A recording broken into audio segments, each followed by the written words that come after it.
Sí. Hola, buenas tardes. Bienvenidos a todos a este espacio cultural, a esta conferencia de, de Juan Francisco Fabián, que yo creo que es muy interesante sobre la arqueología de la Galleta Golf en el Valle del Tormento, de la comarca del Barco de Ávila.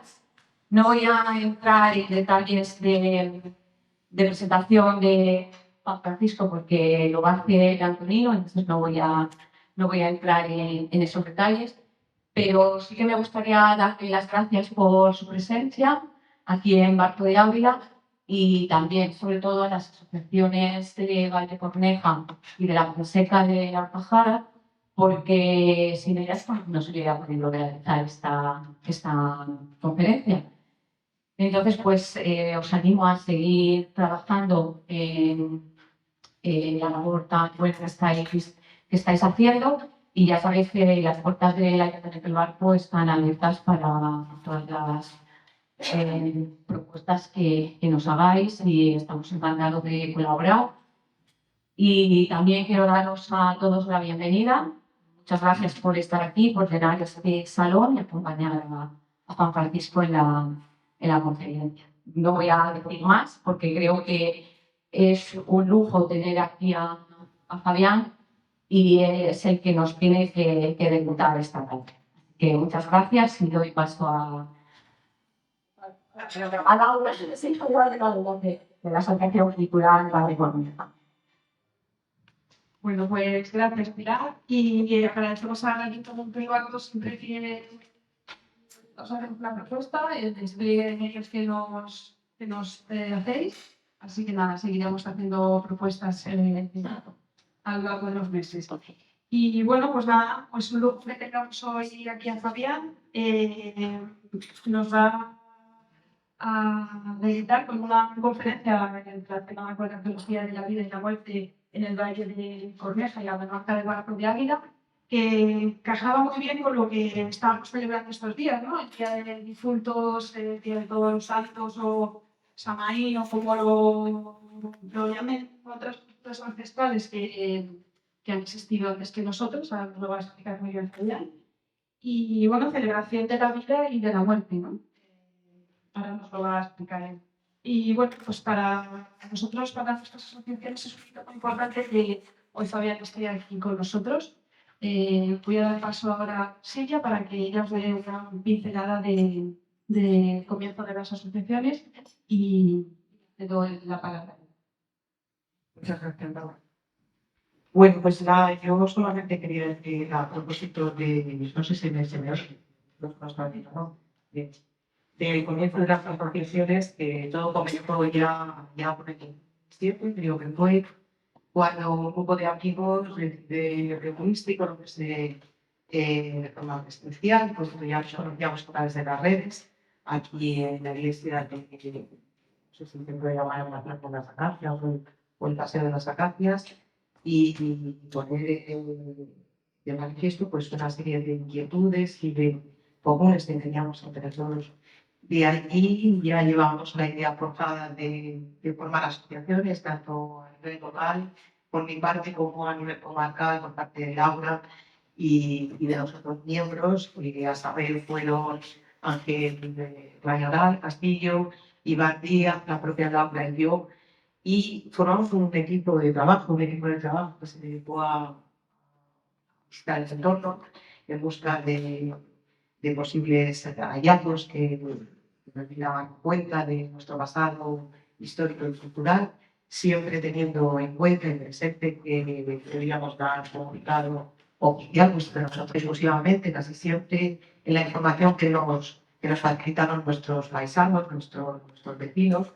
Por eso yo coincido con algún amigo nuestro que decía que tan importante era el paisanaje como el paisaje, porque ellos son los que realmente nos llevaron a donde queríamos ir. De aquellas salidas, de aquellos hallazgos, se dio cuenta, como no podía ser de otra manera, al organismo pertinente, en este caso organizado por Francisco Fabián, que nos hizo una serie de visitas y muy instructivas. Convirtió aquellas visitas en una interactiva al aire libre y yo personalmente aprendí muchísimo de él por esa manera tan cercana y familiar a la vez didáctica y académica que familiar tiene que tener en el mundo de la tecnología. Posteriormente se nos unieron a un grupo también de otras dos personas, una está aquí presente, Javier Monge, de la carrera, y Jesús Moreno Arribas, que no está aquí, pero que estuvo con nosotros. Y bueno, se formó la idea de las asociaciones y en el 2019 vieron la luz simultáneamente las dos. Pues no podía ser de otra manera, pues se colaboró en conjunto, puesto que los miembros de las asociaciones teníamos un encuentro en común, se han hecho muchísimas actividades de colaboración conjunta, actualmente como tal, y pues, entre ellas está clases, visitarse a casa, edificios y todo lo que había patrimonio de la comarca, exposiciones, conferencias, etcétera, etcétera, por ese último trabajo que se ha hecho y que ha sido la replicación de los potros como festival de la ganadera de nuestra. Han quedado algunos proyectos en el camino, luego por falta de interés, no lo sentido. Uno de ellos ha sido la publicación de los canales y también como testimonio de la actividad agrícola, sobre todo las manías de sangre, que lo propuso Jesús Mario Familia hace unos años, y que lo ha un poco en esta país, a mí me gustaría recuperar y participar. Y luego, pues es el estudio de las lápidas del dosado de la Iglesia de Nuestra Señora de la Asunción en la Pasada, del cual tenemos preciosa, un número abundante de fotografías que hizo Ángel, pues con el equipo de trabajo que estuvimos todos, pero dirigidos con él, al cual le damos por gracias, porque para nosotros ha sido un maestro, verdaderamente, y que quedó ahí con circunstancias, que no apenas 2 años o 3 últimos de la situación en el país, no nos ha sido posible continuar, pero seguramente que será la luz,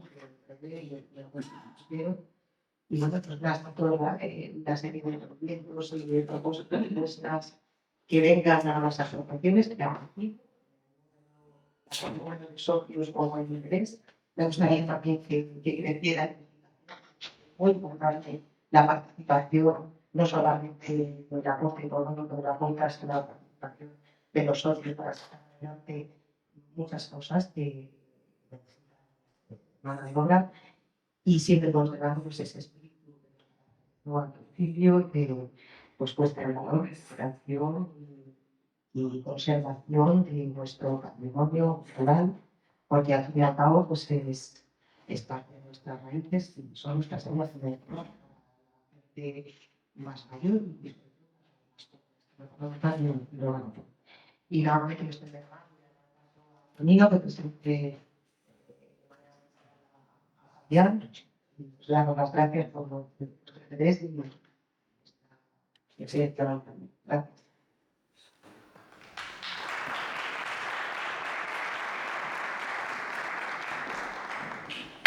Buenas tardes, muchas gracias por su asistencia. Voy a hacer una breve presentación de José Francisco Fabián, arqueólogo. José Francisco Fabián es un ciudadano gorito. Con este nombre se conoce a los nacidos en Valdesan Gil, que es una entidad menor perteneciente al municipio de Béjar. Está situada en las inmediaciones del suroeste del puerto de Vallejera, en un paisaje montañoso característico de la España granítica, con sus impresionantes berrocales, domos y lomos de ballena. Quizá ese ambiente rural tan relevante le marcó para elegir su carrera. Cursó sus primeros estudios en Béjar y se licenció en Prehistoria y Arqueología en la Universidad de Granada.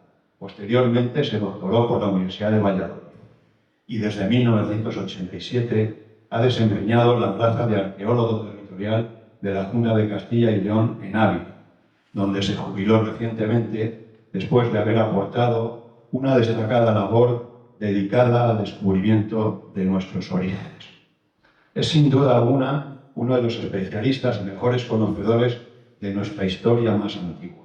Sus trabajos científicos, que están disponibles en su página web, que es www.jfranciscojavian.com, abarcan desde el Paleolítico a la época medieval y están referidos preferentemente a una buena porción de la submeseta norte. Entre ellos podemos encontrar publicaciones sobre los asentamientos del Berrueco, ese magnífico mirador que domina la parte salmantina del Tejado y también la abulense de Mequinenza.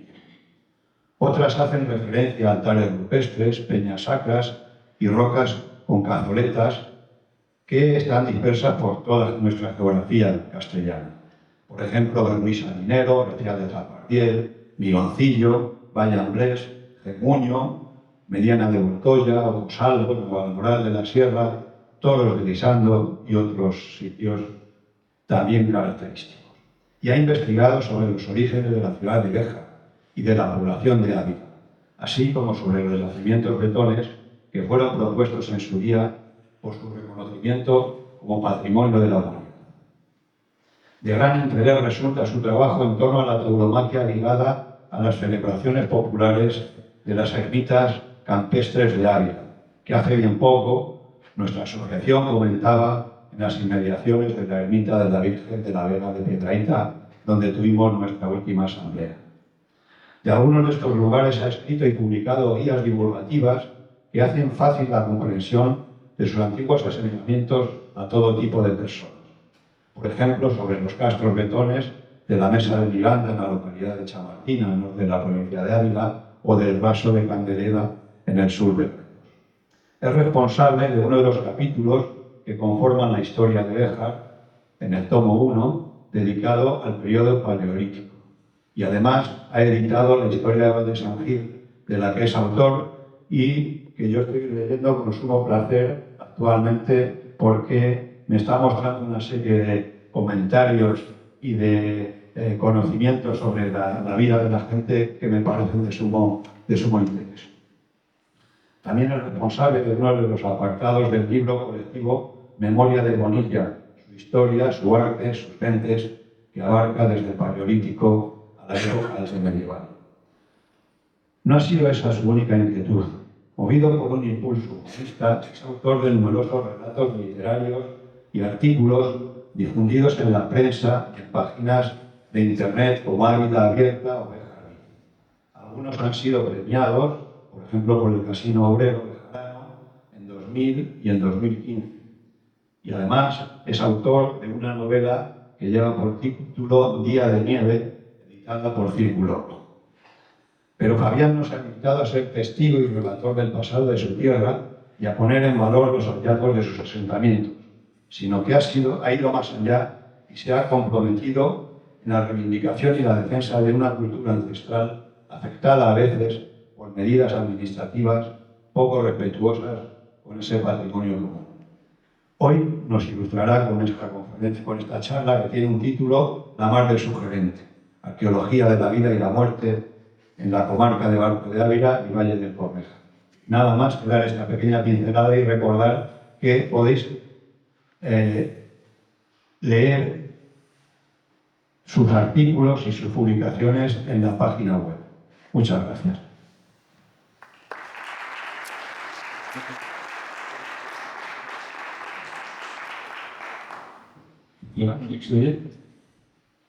¿Con cuál sería mejor? ¿O con este?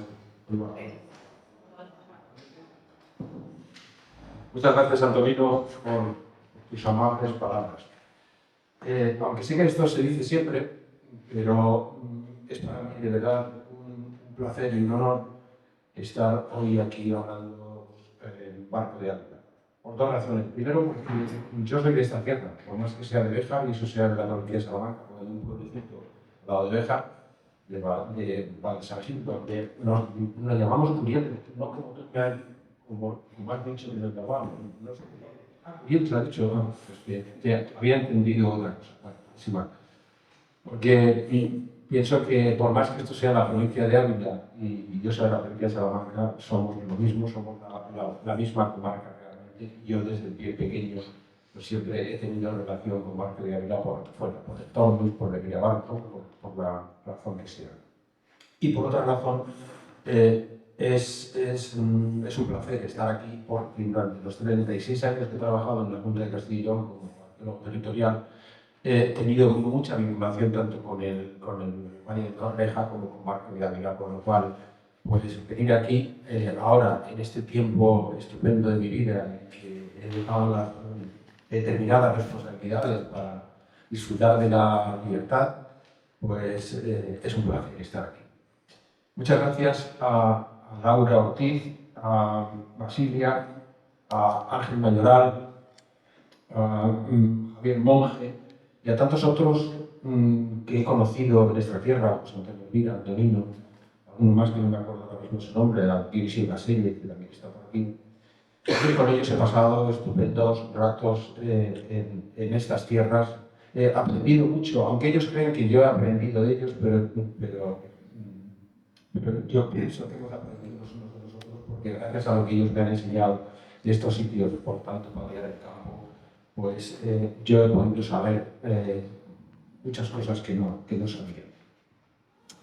Bueno, gracias a todos los que he nombrado y gracias a todos ustedes por estar aquí en esta hermosa tarde de otoño, en que seguramente que con este clima pues no tenemos nada mejor que hacer que aprender un poco, si soy capaz de enseñárselo, sobre el patrimonio de esta tierra. Espero que disfruten de todo ello. Bueno, y como precalentamiento de todo ello, antes de entrar directamente a hablar de lo que conocéis, y eso como precalentamiento, quisiera hacer una especie de reflexión. Primero, el ser humano es el único ser que tiene la capacidad de reconocer que su pasado es la historia. Los animales, el resto de los animales del mundo, pues no saben lo que es la historia. Viven el día a día y no son capaces de mirar hacia atrás, de reconocer y de reflexionar con su historia.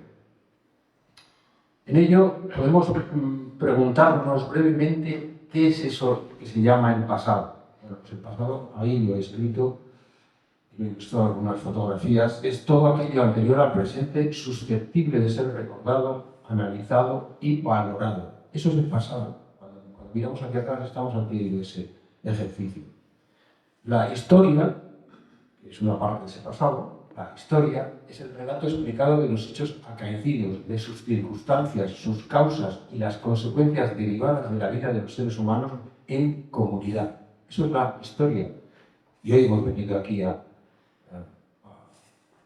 probablemente a aprender algo de historia. Es decir, que lo que hacemos, por qué lo hacemos, lo que pensamos, lo que creemos, lo que construimos y lo que destruimos también, todo eso a lo largo de los siglos es lo que se llama la historia. El patrimonio histórico son las huellas dejadas por el paso de esa historia. Todo lo que ha pasado a lo largo de la historia y todos esos avatares de los seres humanos, eso es el patrimonio histórico, que aquí también conocéis en Marco de Ávila. Bueno, pues las huellas de la historia unas veces son visibles, se ven a simple vista, y aquí tenéis muchos testimonios de ellos, y otras no se ven a simple vista.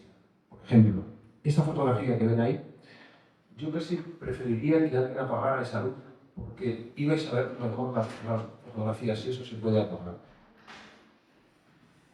Esta fotografía que veis ahí es un yacimiento arqueológico. Si vais a ese yacimiento arqueológico y estáis allí, notaréis, digo entre comillas, esa presencia de estar en un sitio antiguo, pero no vais a ver absolutamente nada. Pero ahí pasaron muchísimas cosas. A eso es a lo que llamamos yacimiento arqueológico. Un lugar que ha pasado la historia, que ha tenido historia, pero que no se ve casi de vista todo lo que sucedió en ese lugar. Como consecuencia de ello, la arqueología es una técnica para investigar los restos del pasado en esos lugares que son los yacimientos arqueológicos que están todavía ocultos. Los arqueólogos, como consecuencia de todo eso, no somos otra cosa, dicho sea con todos los respetos, más que buscadores en la basura antigua y en las ruinas. Bien pensados, La gente ha vivido en esos lugares, ha creado yacimientos arqueológicos, ha dejado en esos lugares todo lo que no quería, todo lo que no servía, todo lo que desechaba, y los arqueólogos somos, como estos dos señores que están allí, buscadores en la basura para intentar reconstruir cómo vivían a partir de todo el planeta. En definitiva, todos llevamos con nosotros el peso de todo el pasado. Por más que vivamos en el presente, todos nosotros, como este dibujo que pongo aquí, con una mochila del pasado, llevamos dentro de esa mochila todos, absolutamente todos, el peso de la historia de 1 millón de años. Porque si no hubieran existido todas aquellas personas, si no hubieran ido adelantando cosas, nunca tendríamos lo que tenemos hoy. Eso es conveniente que de vez en cuando nos lo planteemos y pensemos que somos los depositarios de todo lo anterior. Y como consecuencia de ello, tenemos la obligación de seguirlo legando a quien venga después, porque va a venir gente después, evidentemente. Bueno, eso ha sido un pequeño paréntesis como para recalentar en lo que vamos a ir viendo ahora. Arqueología de la vida y la muerte del Valle de Corneja y la comarca de Arcelera. Bueno, primero deciros que podríamos estar aquí hablando durante horas, durante muchas horas. Es mucho lo que sabemos ya, no todo lo que nos gustaría, porque en esto de investigar siempre hay una gran ambición, pero sabemos muchas cosas, de tal manera que esto daría para mucho tiempo. Yo simplemente me lo he planteado para tenerles entretenidos, hablando de una serie de aspectos que creo que pueden ser interesantes y son para ponerles un poco en el camino de entender mejor la tierra en la que habitáis, y cuando veis los yacimientos arqueológicos, cuando paseáis por el campo, pues veáis que todo, una parte de lo que yo os voy a contar aquí, pasó en estos mismos sitios en los que vosotros estáis viviendo. Y algún día nosotros seremos arqueología y alguien estará hablando desde aquí de los tiempos en los que vivimos ahora, por más que eso parece incomprensible, porque parece que el mundo se va a acabar cuando nos acabemos nosotros, y eso no es así. Bueno, este es un mapa de la provincia de Ávila y este es el espacio que no necesito describirlo mucho porque ya lo conocéis perfectamente. Estamos al lado de Gredos, estamos en plena meseta, es una tierra un poco difícil, pero la vamos a analizar ahora mismo. El caso es que tenemos unos 500.000 años de historia a partir de los datos que hoy tenemos. Tenemos unos 500.000 años de historia en toda esta zona. Podemos hablar de esos 500.000 años de historia. Y bueno, ninguna historia de ningún lugar puede empezar sin hablarse de lo que ofrecía ese sitio a lo largo de los sitios para haberse ocupado. ¿Qué fue lo que pudieron encontrar todas las gentes que estuvieron viviendo este sitio, que lo eligieron para vivir en este sitio? Vamos a ver también en eso.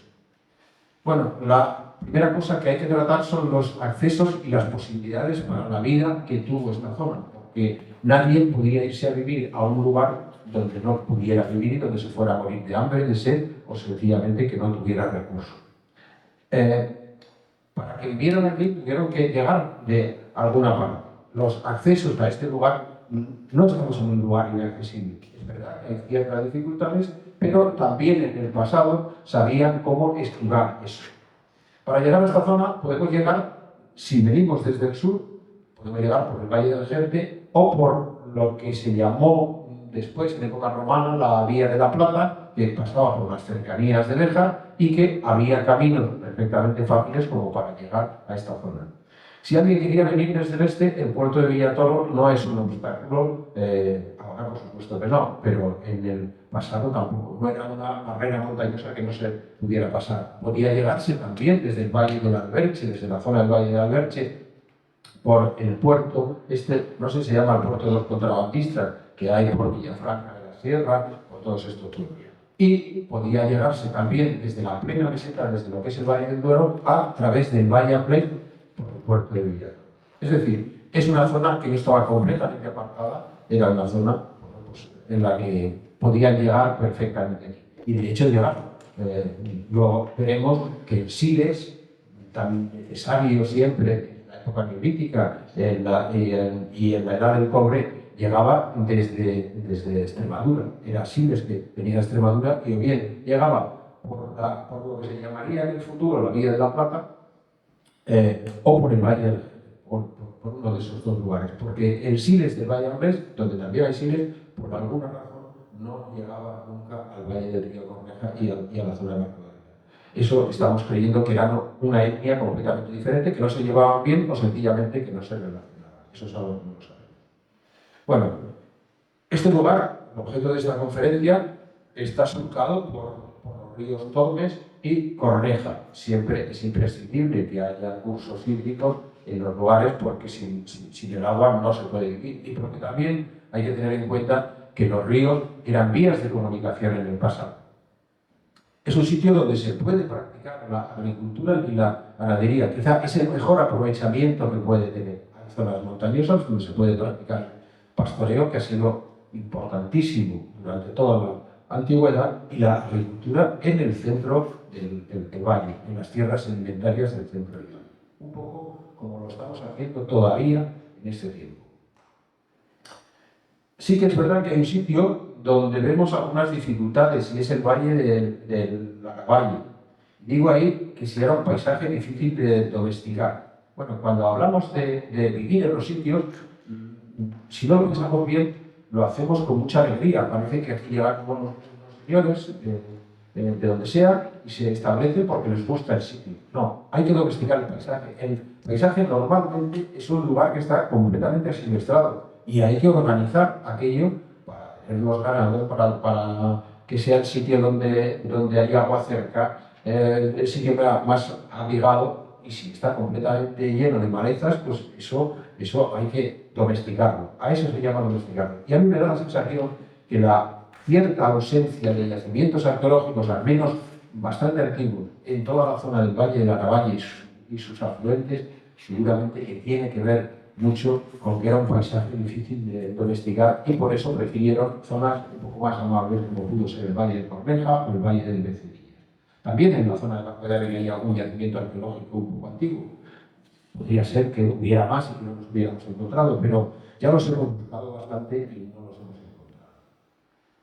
Bueno, la caza, incluso en época en que la caza no era el factor fundamental, pues fue también importante, porque bastaba que hubiera una mala cosecha, que no hubiera buenas cosechas, que hubiera algún problema de ese tipo, de plagas o lo que fuera, pues había que ser intervenido. La caza siempre era un medio para toda aquella gente. Luego, lo que sabemos de toda esta zona es que había caballos, había cabras, había uros. Esto es un uro que era el antecedente de nuestras vacas y de nuestros toros. Había jabalís, había osos, los hubo hasta la Edad Media al menos, había conejos y había cerdos. Es decir, que no tenían por qué pasar hambre. Nunca, hasta época bastante reciente, ahora se hace más de forma lúdica, pero hasta época bastante reciente, nunca la caza ha dejado de estar ahí en la antesala de las actividades del hombre como un recurso. En cuanto a minerales, veis que me pregunto si aquí hay minerales. Sabemos que hay algunos minerales, pero no estamos nada seguros de que esos minerales hayan sido objeto de la explotación y de que hayan querido venir a esta zona a vivir porque fuera por esos metales. Como por ejemplo pasa en el vecino Valle. En la zona de Ávila hay mucho cobre que no se ha explotado industrialmente porque para estos tiempos no compensa, pero sí que sabemos de muchos yacimientos arqueológicos desde el principio de la edad del cobre y de la edad del bronce en que estaban en los alrededores de Ávila porque había bastante. Solamente tenemos constancia de que oro había y lo conocían en época romana en el Tormes. Eso sí que sabemos. No, probablemente no sería como en el siglo, en las zonas de León, pero sabemos que sí que eran ríos auríferos. ¿Venirse a vivir aquí por eso? Creemos que no, porque hubiera habido un sistema de explotaciones que hubieran dejado huellas, como dejaron en época romana las medlas, en la provincia de Salamanca las cávenes del tabaco, en estos sitios, y no vemos que aquí haya sido así. Es verdad que si ellos sabían que había oro en el Tormes, pues lo recogerían, pero no para explotarlo de esas maneras. Entonces, bueno, ¿qué es lo que buscaba esa gente aquí? Pues sencillamente han sido sociedades agrícolas y han vivido de esa agricultura. Un poco de lo que todavía se puede estar viviendo aquí, aunque en nuestros tiempos pues, podemos vivir en sitios como estos de otra cosa que no sea de los recursos libres. Ahora ya sí que nos metemos en materia. ¿Quiénes fueron los primeros habitantes del Valle del Río Corneja? Digo del Valle del Río Corneja porque no sabemos nada de esos primeros habitantes en esta zona del Parque de Río. Bueno, pues estamos en condiciones de decir que hace unos 500.000 años, si lo pensáis fríamente, son muchos años, y no lo estoy diciendo con alegría, sino que realmente es así, ya hubo gente viviendo en el Valle del Río Corneja, al menos en el Valle del Río Corneja. Hasta no hace mucho creíamos que eso no había sido así, que no había gente del Paleolítico tan sumamente antigua, entre el 500.000 y el 150 antes y 150.000 años antes de Cristo, que no había vivido nadie por toda esta zona. Bueno, pues ahora ya sabemos que sí que hubo gente viviendo. Y estas, por ejemplo, son algunos de los testimonios que ya vamos manejando. Tenemos bastantes más, pero bueno, estas son de las últimas noticias que hemos tenido. Esto me lo ha entregado un matrimonio de Memorilla de la Sierra, que durante unas obras que hicieron en el propio casco de Bonilla encontraron estas piezas. Estos eran núcleos. Los arqueólogos llamamos a estos núcleos porque eran piezas de cuarcita a las que les iban quitando trocitos, lascas, y con esas lascas eran con las que aquellos seres que son estos, que representan estos dibujos, que no estaban todavía dentro del género Homo, o sea, que no estaban en la línea de lo que somos nosotros ahora, con esas lascas que desprendían de aquí, era con lo que cortaban la carne de los animales que cazaban o que carroñaban. Entonces, cuando ya no podían obtener más lascas de estas, tiraban la pieza y es cuando nosotros encontramos. Tanto en la zona de Bonilla como en las inmediaciones del propio curso del río Corneja hemos encontrado testimonios paleolíticos que nos hacen pensar pues, que hubo gente viviendo entre 500.000 y 150.000 años antes de Cristo. Los cazadores del Paleolítico Superior, ya dentro de nuestra especie, ya plenamente humanos, exactamente igual a lo que éramos nosotros, tenemos constancia de que también anduvieron por esta zona y estuvieron cerca del complejo arqueológico que es el Cerro del Noruego, uno de los yacimientos más importantes, y no lo digo con el corazón, lo digo porque es así, más importantes que hay en España, porque no en vano 12 culturas completamente diferentes pudieron elegir este sitio para vivir. Eso realmente no es una cosa frecuente, eso me convierte en uno de los yacimientos más importantes de España. Bueno, pues en las inmediaciones del Cerro del Noruego, este Cerro del Noruego mirado desde el oeste, desde la Teta de Jimbuena, en este punto de aquí, que lo vais a ver acá mejor, en este punto de aquí, un grupo de cazadores en el 12.000 a.C., en un lugar que se llama La Dehesa, estuvieron allí viviendo y tuvieron un campamento para cazar seguramente que los animales que venían a este valle que veis aquí tan verdecito. Ahora mismo ese valle son prados, pero en otro tiempo, probablemente en esa época, en el 12.000 a.C., esto eran cursos de agua, zonas pantanosas, ahí venían los animales y ellos venían a cazarlos. Y vivían aquí un poco escondidos y protegidos por toda esta barrera montañosa que es el Cerro del Noruego en su cara sur, que es cóncavo, como en la parte norte es convexo, ahí es cóncavo. Bueno, pues el hecho de que hayamos encontrado restos y muy abundantes y muy importantes del magdaleniense, que es el último periodo del Paleolítico Superior, nos hace pensar que no serían únicos, que no sería un grupo perdido que estaba aquí. Hemos encontrado ese yacimiento, pero tiene que haber otros que los encontraremos con el tiempo. Y era gente que simplemente vivía de la caza, no vivían de otra cosa, no producían nada. Vivían de la caza y de la recolección de lo que se encontraba en el agua. No producían absolutamente nada. Bueno, pues a partir de esa gente que estuvo ahí, tiene lugar un cambio climático revolucionario e importantísimo. Eso sí que es un cambio climático. Ahora hablamos mucho de cambio climático, utilizamos esa palabra que ya se va mediatizando un poco, ya ya se va calmando un poco y se habla de emergencia climática y algo así, que yo creo que es mucho más exacto que un cambio climático. Porque un verdadero cambio climático fue lo que pasó entre el 12.000 y el 7.000 a.C., en que pasamos de ser una zona completamente fría, bueno, el mundo, por lo menos toda Europa, era una zona que era prácticamente un casquete polar, en la parte de arriba más, en el norte más y aquí un poco menos, donde hacía muchísimo frío y de ahí que mucha gente tuviera que vivir en las cuevas que estaban al lado del mar, que es donde se encuentran los yacimientos más importantes, pero también en esta zona. Bueno, pues a partir del 12.000 hubo un verdadero cambio climático y cambió todo. Cambió la fauna, cambió la flora, porque evidentemente si hay un cambio de esa envergadura y hace mucho más calor, el sitio es más benigno, crecen plantas nuevas, hay animales nuevos y eso, evidentemente, a la gente que estaba viviendo en esa zona también les hace cambiar su modo de vida. De tal manera que aquellos cazadores recolectores se convirtieron en productores y eso es lo más revolucionario que ha pasado en la historia de la humanidad. De estar tranquilamente, por decirlo de alguna manera, en tu cueva, esperando a tener hambre para cazar un animal y comértelo, a producir tú los alimentos, eso cambia completamente la vida, completamente.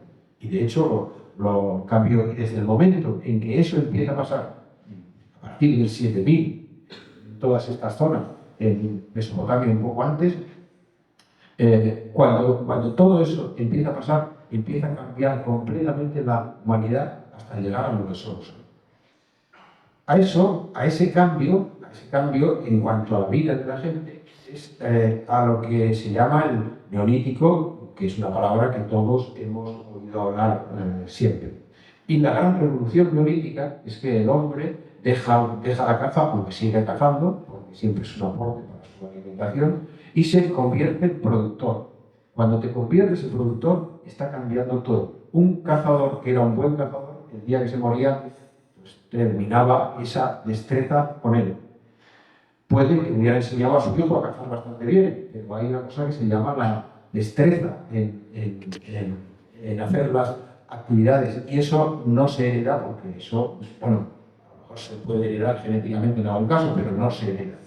Lo que sí se hereda es lo que tenemos y que hemos producido. Es decir, si yo, por mi inteligencia, por mi destreza, por la suerte que he tenido, produzco y tengo muchas cosas y me sobran, evidentemente puedo legárselo a mis hijos, a mi mujer, a quien yo quiera. Y eso es un cambio completamente diferente. Y eso está provocando, por decirlo de una manera resumida, algo que ha llegado a nuestros tiempos, el que unos tengan más y otros tengan menos, sea para bien o sea para mal. Bueno, pues eso es lo que empieza a pasar en el neolítico. Y eso es una grandísima revolución. Vamos a entrar en materia ya en el territorio en el que estamos en ese tiempo de la producción. Digo ahí la vida entre el 5000 y el 2200 antes de Cristo. Bueno, si todo había empezado en el neolítico, cultivando las primeras tierras, siendo los primeros ganaderos que podían asegurarse con eso, que si tenían hambre mataban una cabra o el animal que tuvieran y podían comerse. Ya no tenían que salir a cazar si se hacía mal tiempo, si había cazas, estaban dependiendo de ellos mismos. Eso había pasado en el neolítico. Y en el neolítico, lógicamente, como no tendrían mucha destreza porque eran nuevos y todo eso, no triunfa realmente ese tipo de producción hasta la edad del cobre, que es el tiempo que viene. En ese neolítico primero, ese neolítico de los primeros productores, que creemos que eran más ganaderos que agricultores por los sitios en los que vivían encaramados en las alturas, en sitios altos. Siempre estamos tentados de creer que si vivían en sitios altos era porque tenían miedo, porque había mucha competencia entre ellos. No.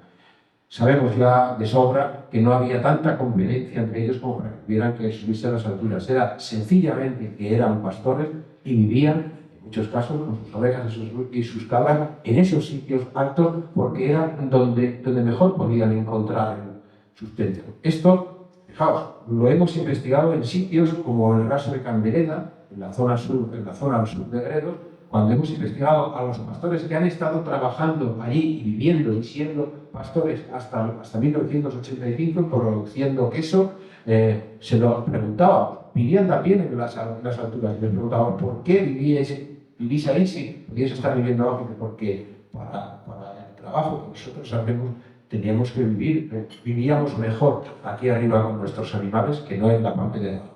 Bueno, esa es una pista que os han dado. Bueno, en este punto que veis aquí, que es la teta de Gilbuena, y no hace falta explicar por qué se llama así y por qué lo llama la gente así, porque se ve perfectamente, en ese punto, a esa altura, en un pequeño llano que hay aquí, hubo pastores entre el 5000 y el 3000 antes de Cristo viviendo. Creemos que eran solamente pastores que no eran agricultores porque ahí no se puede practicar la agricultura. Y estar viviendo aquí y tener tus tierras cultivadas aquí abajo sin estar al pie de ellas, eso es un riesgo que no se podían permitir, porque cualquier animal va una noche y se lo come y les ha fastidiado enormemente. Bueno, eso pasa en el Neolítico, que ya digo que estaban tantearon durante varios miles de años, menos 2000 años en estas zonas, estuvieron tanteando la mejor forma de vivir en todos esos lugares con la agricultura y con la ganadería.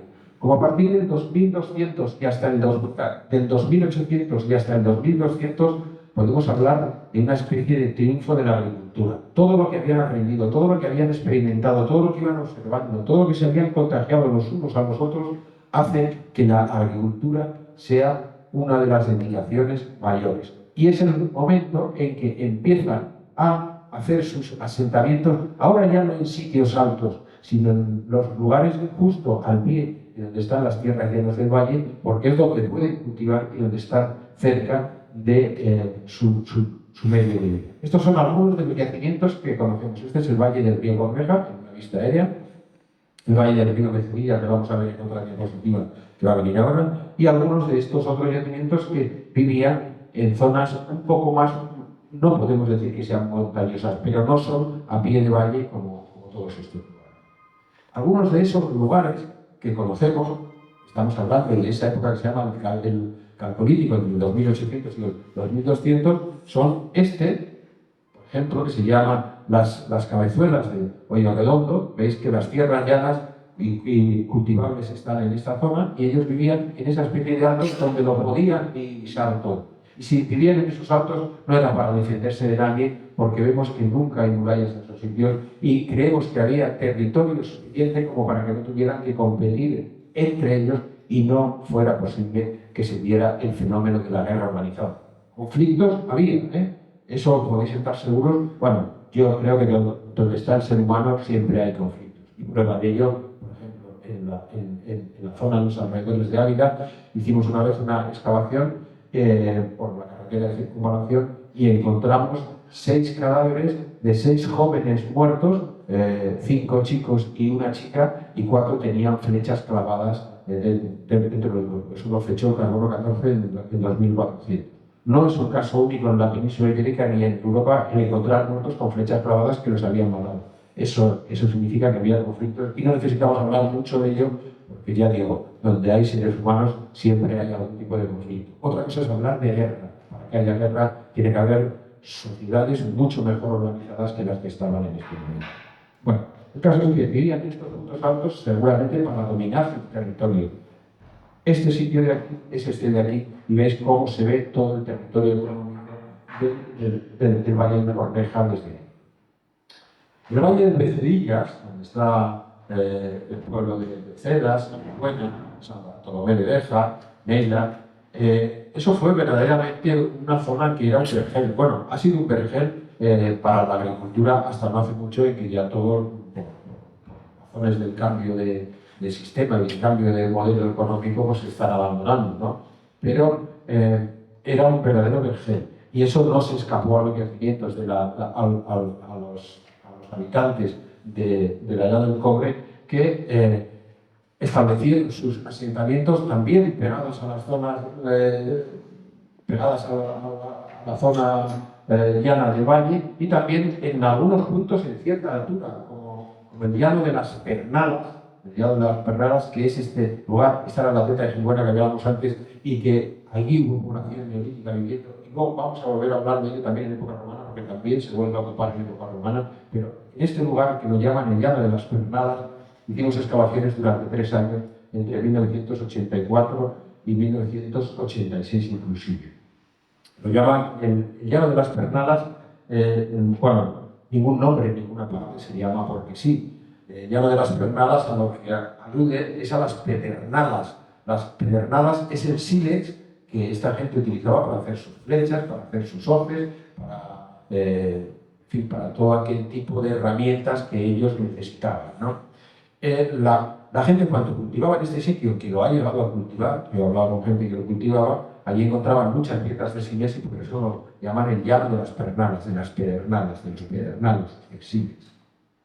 Bueno, ese era uno de los sitios de época calcolítica. Hay un sitio extraño, muy interesante, que se llama La Laguna, está en el pueblo de Valdelaguna y está en este punto de aquí. Por aquí está Piedrahíta, este es el Valle de Corneja, toda es la parte sur, y en este punto que hay un pinar ahí, hay una laguna, que seguramente que muchos a lo mejor andando por todos estos montes, lo habréis visto, hay una laguna que se forma, una laguna de forma natural, es esta, ahora está un poquito arreglada, la han arreglado un poquito para que guarde mejor el agua, para los ganados, o no sé para qué, o a lo mejor simplemente para que se vea. Bueno, pues en el entorno de esa laguna hay restos arqueológicos de la edad del cobre que hablan que los pastores que se movían, porque esos que estaban cultivando pegados al valle eran agricultores y eran ganaderos también, y eran ganaderos de ovejas y de cabras. Entonces, esa gente seguro que se movía por todos estos sitios altos y tenían a este lugar, vivirían probablemente en ciertas épocas en que los pastos estarían apostados en el centro del valle, vivían en estas zonas con sus ganados, asegurándose el agua, porque seguramente que el río Corneja, pues habría épocas en que estaría seco. Aunque yo creo que el río Corneja aguantó mucho más con agua de lo que aguantan todos estos tiempos, no por efecto de la sequía, sino por la cantidad de pozos que se hacen, que lógicamente afectan a los niveles freáticos. Otro sitio también de pastores en las alturas, en este tiempo, es el Risco de la Ermita, un enigmático yacimiento que hay en Encinares, en el pueblo de Encinares, que está aquí. Esta es la loma que separa el valle del Caballeruelo, que está en toda esta zona, que es el que comunica entre el Barco de Ávila y Piedrahíta, y la cara que mira para el Valle del Corneja. Por lo menos para las inmediaciones del Valle del Corneja. En este llano que hay aquí, hay un poblado muy interesante que ha sido bastante esquilmado por los furtivos. Eso es lamentable, todo lo que se lleva a un furtivo resta a la investigación que los especialistas podamos hacer de todo ello. Pero es un poblado interesante que que estaría muy bien alguna vez hacer investigaciones. Esta gente de la que estamos hablando, estos agricultores que habían dado un paso adelante en la agricultura y en la ganadería respecto a lo que fue el neolítico, que fue un tiempo más del tanteo, vivían, por decirlo muy rápidamente, vivían en chozas de 5 o 6 metros de diámetro, eran circulares, algo parecido a lo que vemos aquí, a lo que vemos es una reconstrucción de una choza de esa. Estaban hechas con palos clavados en el suelo, sujetados con piedras, el techo con piornos y esto recubierto de barro. Y esa era una casa en aquel tiempo. Eso era una casa. Aquí no había las habitaciones del matrimonio, ni de los niños, ni la cocina, ni el comedor, ni nada parecido. Vivían así. Y en el centro de estas chozas había un lugar que era donde hacían el fuego, donde creemos que no vivían ahí durante el día, sino que durante el día se estaban moviendo y estos eran los sitios en los que reclutaban y en los que tenían a buen recaudo los cereales para hacer el pan, ciertos alimentos que no querían que se mojaran o a lo mejor la leña. Y desde luego el sitio donde dormían alrededor del fuego. Pero eso era la casa de todas esas gentes que vivían por aquí. Bueno, un invento impresionante. Cuando digo impresionante, no me estoy no me estoy extendiendo, creo que lo vais a comprender perfectamente, fue el inventar en el Neolítico, como consecuencia de esa nueva sociedad, la cerámica. ¿Os imagináis que no se hubiera inventado la cerámica a día de hoy? No podríamos tener nada de lo que tenemos ahora mismo. Algo tan sencillo como un puchero de barro. Con un puchero de barro podían guardar el agua, podían marcharse de un sitio a otro llevando alimentos, podían cocerlo al fuego, porque si antes lo hacían con madera, cocido al fuego es imposible, enseguida se quema. O sea que la cerámica, que es algo pues que no le damos demasiada importancia ahora mismo, porque es tan sumamente frecuente en nuestras vidas, ahora utilizamos más el metal, pero las primeras cerámicas, cuando surgieron, no había metal. Si no lo hubieran inventado, no hubieran hecho algo tan revolucionario que nos cambió la vida. Bueno, pues esas cerámicas servían para muchas cosas, para temas funcionales, evidentemente, y también como para tareas simbólicas. Y de hecho, algunas, una mínima parte de todas ellas, las caracterizaban con pinturas. Por ejemplo, estas fueron encontradas en el yacimiento de Llano de las Pernadas. Bueno, están pintadas de negro con una serie de símbolos que no sabemos para qué significaban. Por ejemplo, fijaos, esta cerámica. Esto es una maravilla. Es una maravilla y además indica una tremenda destreza. Estos bultitos que veis aquí no son otra cosa que con la pasta fresca hacen un pequeño agujero desde dentro, meten un palo, el palo lo recubren de barro y cuando se cuece esta cerámica en un horno, lógicamente primitivo, desaparece el palo y queda este bulto. Bueno, pues estas cerámicas no son propias de esta zona, son propias de todo el occidente de Europa. ¿Qué es lo que significa eso? Que había un código entre toda aquella gente en una época en que lógicamente no sabían leer, no sabían escribir, había códigos que los sabían interpretar todos. El problema es que no lo sabemos interpretar nosotros. No podemos meternos dentro de su cabeza todavía. A lo mejor algún día podremos hacerlo, pero ahora mismo es imposible y no sabemos interpretar. Estas son otras cerámicas también de Gilbuena, en que os digo que menos del 1% las hacían alguna decoración. Cuando ahora hablamos de decoración, parece que es que querían hacer alguna cosa artística. No, estos eran símbolos con los que se comunicaban entre ellos, no entre los propios del mismo poblado, sino que tenían un código para representar sus ideologías, sus religiones, sus creencias, cualquier cosa. Y mirad, hay un símbolo que se repite constantemente en toda Europa occidental, que son estos triángulos que veis aquí, rellenos de puntos. Fijaos en una cosa, lo vais a ver en la siguiente diapositiva. Esta es esa misma cerámica con esos triángulos rellenos de puntos. Esta es una figurita en las que en muchas ocasiones están en los yacimientos arqueológicos, que está mostrando el cuerpo de una mujer con el triángulo público. Aquí tenéis otro, todos son, evidentemente, son ídolos antropomórficos en los que ellos representaban lo que querían representar: los ojos, el triángulo público, con el pene público, y esto quizás sean costillas o algo así. Es algo que no lo sabemos. ¿Lo veis? Esto es un detalle de ello. El hecho de que encontremos en toda Europa estos triángulos y no haya yacimiento de esta época donde no encontremos estos triángulos nos hace pensar que esto tenía que ver con algo de la fecundidad. La fecundidad en todo aquel tiempo debía ser algo importantísimo. Bueno, de hecho lo ha sido hasta poco antes de la mitad del siglo XX. A principios del siglo todavía, por lo menos en el medio rural y también en las ciudades, moría casi el 50% de los niños que nacían de unas enfermedades o de otras, en el parto o consecuencia de las enfermedades o lo que fuera. Y morían mujeres, evidentemente, que eran las que tenían que asumir el asunto del parto, morían también. Entonces, el tema de la fecundidad tenía que ser algo importantísimo, porque si dejaba de haber personas dentro del grupo, pues ni podían cultivar, ni podían vivir, ni podían defenderse. Si había problemas, no podían hacer frente a él. Entonces, la fecundidad tenía que ser algo importantísimo. Y de ahí que en determinadas básicas y para determinados rituales, o fuera, que no lo sabemos, pues pusieran estas sucesiones de triángulos que previsiblemente estaban hablando de la fecundidad. Un tema, bueno, a repetir, importantísimo.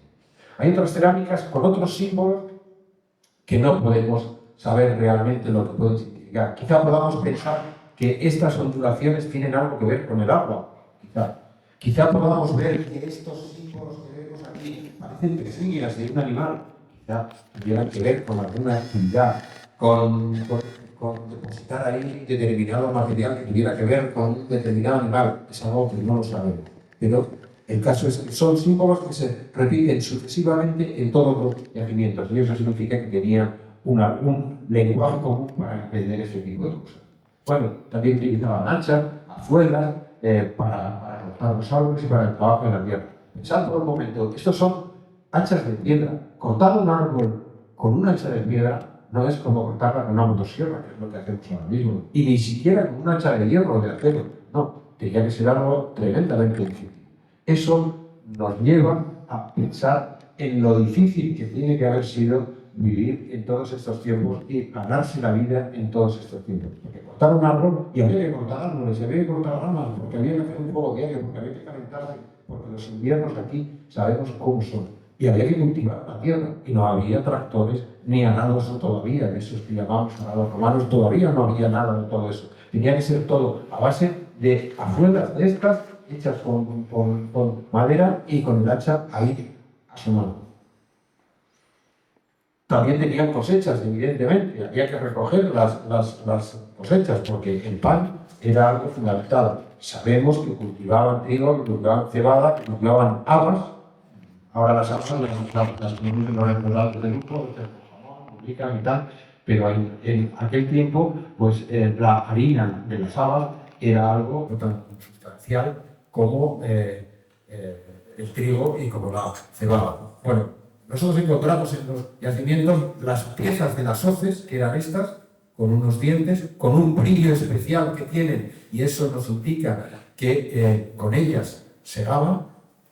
Estas piezas, de forma individual, pero metidas con todas otras en una hoz, y esto se han encontrado algunas veces algunas. Aquí no, porque no se conserva la madera, pero sí se han encontrado en otros sitios, y se han encontrado mangatas y eran igual que las hoces que han estado utilizando nuestros abuelos hasta hace poco, y todavía se han ido utilizando para trabajos menores del campo. Bueno, pues estas piezas también las utilizaba aquella gente. Utilizaban las flechas para cazar, para defenderse, tenían adornos hechos con piedras que muchas veces venían de fuera. De hecho, aquí hemos encontrado las famosas maresitas, que son unas piedras de color verde que utilizaban para los collares. Las hemos encontrado aquí, pero las encontramos en toda la península ibérica, y siempre verdes, y las de aquí vienen desde Zamora, desde Palazuelo de las Cuevas, un pueblo de Zamora. Eso se hace por la composición mineral, por los estudios que se hacen con eso, y eso nos está hablando de que había un comercio y no solamente era para estas piezas, sino también para este tipo de sillas que venían exactamente de la zona de Extremadura, y vendrían, como hemos dicho antes, o por el Valle del Jerte, o por lo que luego sería la Vía de la Plata. También utilizaban cucharas de barro. Por más que creamos, estaremos muy tentados de creer que lo hemos inventado todo en nuestra generación o en la de nuestros abuelos. Bueno, pues ha habido muchas cosas que ya estaban inventadas entonces. Por ejemplo, las cucharas de barro. ¿Veis?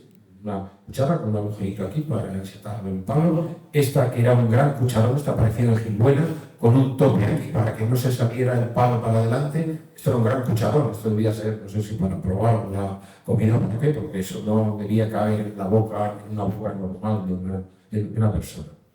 También en este tiempo empiezan a aparecer los primeros objetos de cobre, que serían codiciadísimos, porque había que buscar los yacimientos donde había cobre, había que saberlo fundir. El cobre funde a 1033 grados. Eso son palabras mayores.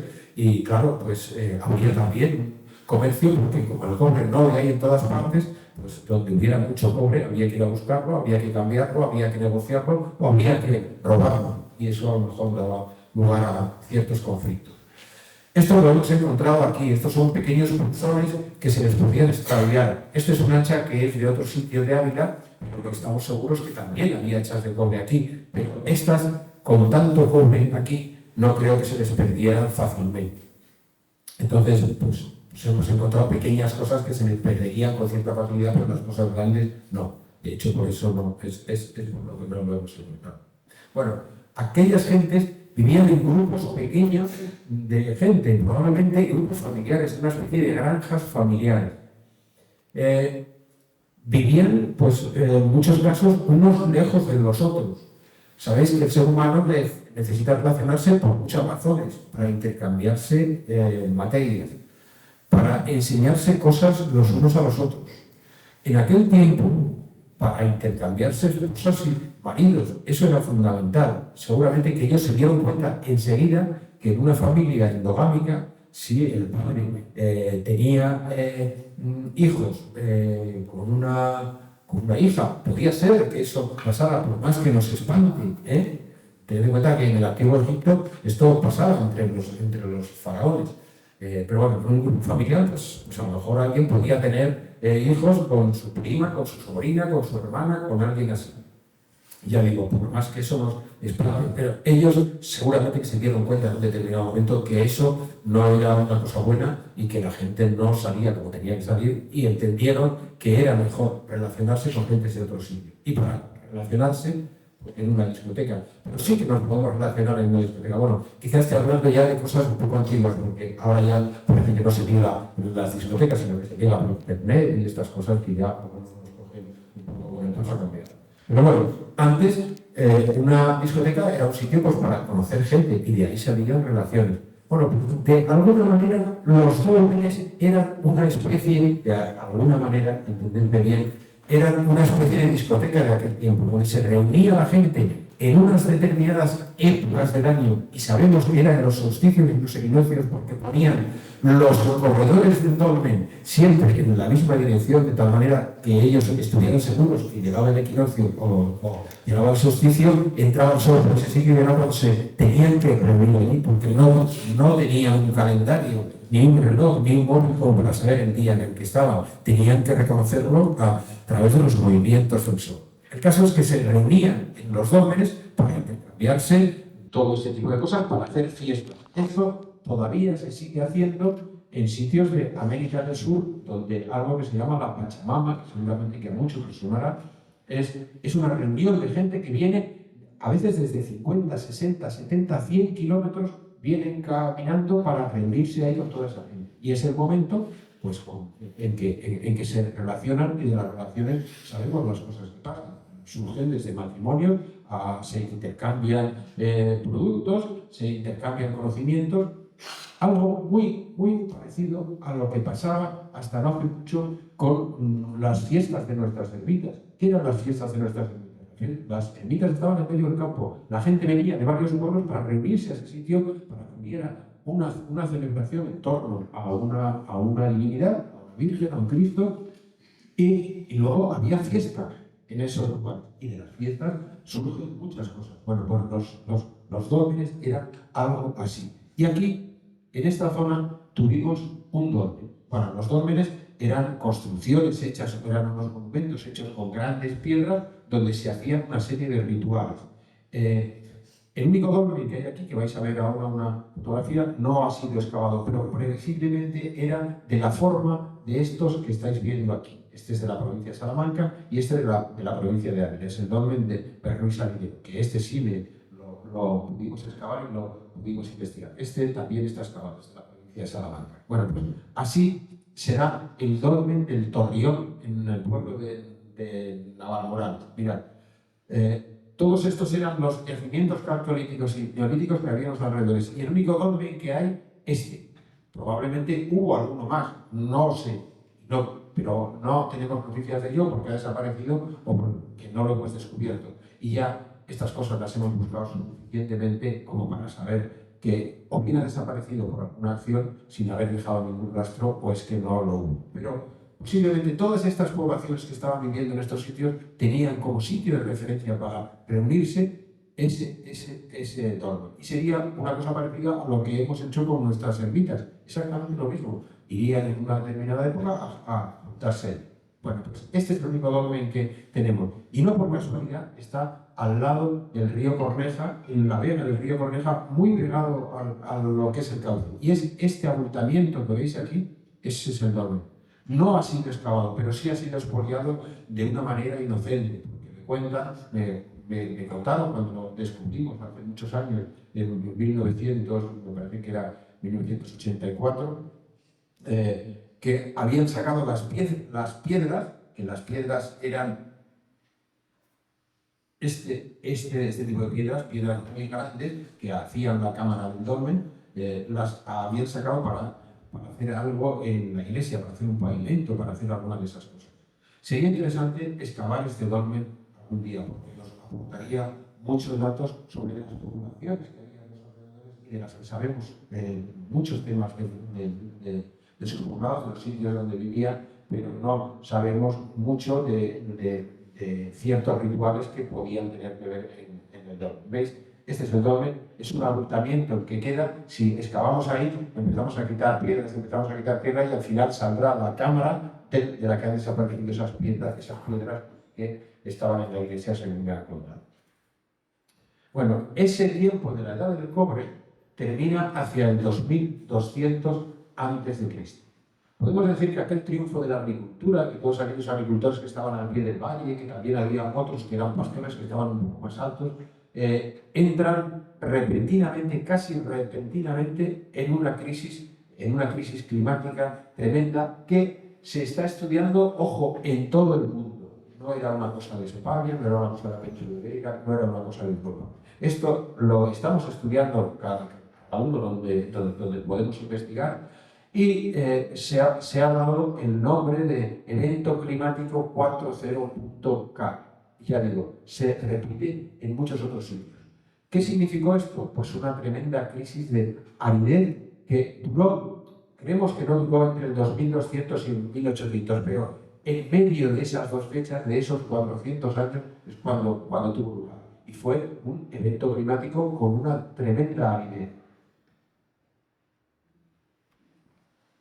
Vosotros pensaréis ahora que cómo sabemos nosotros esto, que cómo hemos llegado a esa conclusión. Bueno, antes os digo que eso que de lo que tenemos constancia, y no por casualidad, es lo que terminó con el imperio acadio en esos años, en esa franja de años. Con la edad del bronce en Anatolia, Grecia y Palestina. Se ve que hay un colapso de todo ese territorio. Con el imperio egipcio antiguo, con la civilización Hitman de Afganistán, con la cultura Hoffman de China y con la civilización del Valle del Indo. Es decir, es algo que pasó en todo el mundo, pero que no sabemos si tuvo algo que ver. Hay algunos investigadores que consideran que puede ser un meteorito, como pasó con los dinosaurios. Es algo que no se sabe. Lo que sí que sabemos es que hubo una tremenda crisis de aridez que pudo dar como máximo 400 años, pero creemos que menos años que eso. Bueno, lo que me preguntaba antes, vosotros diréis, ¿y cómo sabéis los arqueólogos esto? Pues mirad, una de las cosas por las que lo sabemos por varias razones y os lo voy a demostrar. Uno es el polen. El polen, de las primaveras, es algo fósil. Se conserva durante miles de años, aunque parezca mentira. Es invisible, pero se conserva durante miles de años. De tal manera que lo que tenemos que hacer en nuestras excavaciones es coger una porción de tierra de lo que vamos excavando, una porción de tierra que la cojamos de un sitio completamente de confianza, que no esté contaminado por nada, y ver los pólenes que hay. Lógicamente, los pólenes que nosotros encontremos en esos sitios son los pólenes de toda la vegetación que había en los alrededores. Y no solamente nos va a decir esa vegetación, los árboles que había, sino todas las plantas que había. Y en función de las plantas que había, podemos saber elegido. Y si nosotros, en una secuencia de yacimientos arqueológicos, vemos que en los yacimientos del 2500 y del 2400 había un tipo de vegetación y otra completamente diferente y mucho más con adaptación a la sequedad y a la aridez en todos estos lugares, estamos viendo que ha pasado algo climáticamente en ese lugar para que haya ese tipo de polen y ese tipo de vegetación. Fijaos una cosa, cuando hay un cambio climático o un evento climático, vamos a tratar del cambio climático porque es una palabra demasiado manida en estos tiempos, aunque sea muy importante, pero que tiene otras connotaciones. Cuando hay un cambio en el clima, esto genera un medio ambiente completamente diferente. Esto no pasa de un invierno a otro, pero sí pasa, a lo mejor en un espacio de 100 años, cambia la vegetación. De hecho, si os fijáis en ciertos sitios, yo por ejemplo esto lo estoy viendo en mi pueblo, de San Gil, al lado de Béjar, como desde que yo era pequeño hasta ahora están invadiendo los montes las encinas, cosa que no había como 3 o 4 cuando yo era un niño, y ahora ya hay muchísimas. ¿Por qué? Porque llueve menos. Desde hace 40, 50 años llueve menos de lo que llovía antes, y eso hace que la encina vaya avanzando. Bueno, pues eso seguramente pasó también en todo este tiempo. Había una aridez, se van adaptando los árboles a la aridez, van triunfando los árboles que resisten más a esa aridez y se van muriendo los árboles húmedos.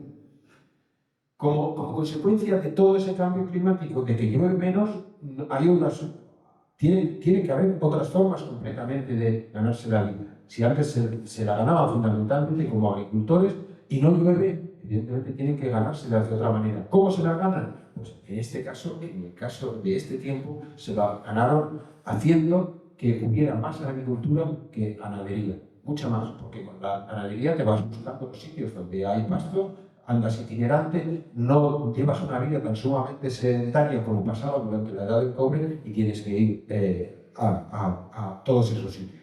Como consecuencia de las nuevas formas de ganarse la vida hay nuevas herramientas y una nueva forma, y esto es importante, de entender el mundo y de entender la vida.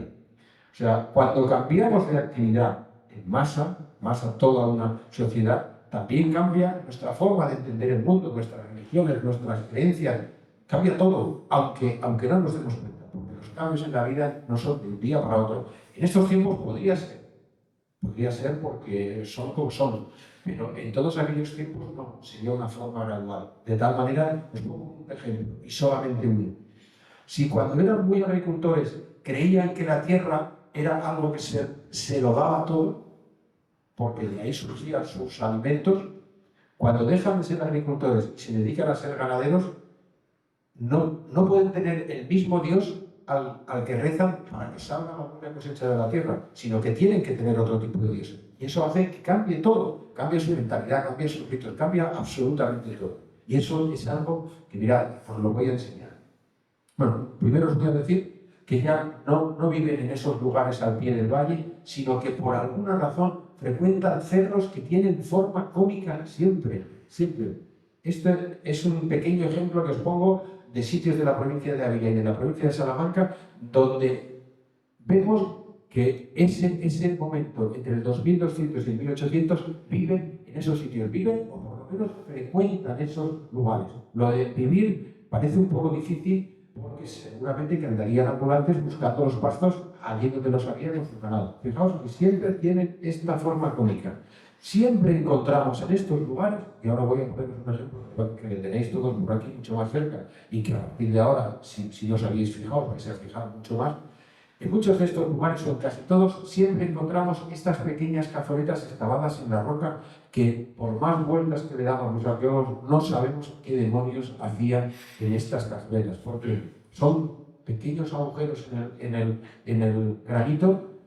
Es cierto que hay algunos que son de tipo natural y que no los hicieron ellos, pero hay otras, por la disposición, por la acumulación, por la cantidad de ellos que hay, pues nos damos cuenta que son artificiales. Por ejemplo, estos que veis aquí. Es algo que lo vemos en todos esos lugares. Eso nos está hablando de una serie de rituales. Creemos que eran una serie de rituales que se hacían ahí, porque esas pequeñas excavaciones en la roca no dan para ninguna actividad que podamos lograr. Os decía antes que cuando cambia el modo de vida, cambia todo. Fijaos en estas cerámicas, eran las cerámicas de aquellos agricultores y ganaderos que vivían pegados al valle. Esta figurando a una mujer en actitud de baile, con unas caderas venenosas, se ve el pecho, tiene los brazos extendidos, quizá esté bailando. Estas otras cerámicas donde representan unos ojos con unas cejas juntas, cosa que siempre es algo bastante inquietante. Esta cerámica que hemos visto antes, estas de la fecundidad, aquí también con más triángulos, esto que serían símbolos de algo que no lo sabemos. Podemos decir que era una cerámica con cierta alegría en el momento de la decoración. Mirad, cuando vienen estos tiempos, que serían tiempos difíciles de aridez, de andar ambulantes por los ganados, las únicas cerámicas decoradas que hacen son siempre cerámicas lisas. Es decir, parece que no quieren esa alegría de decorar las cerámicas, de poner sus triángulos de fecundidad, de representar ojos, de poner mujeres en actitud de baile. Estas son las únicas decoraciones que hay en la cerámica, que fundamentalmente siempre lisa. Pero estas son cosas toscas, tremendamente toscas, que no tienen ninguna belleza.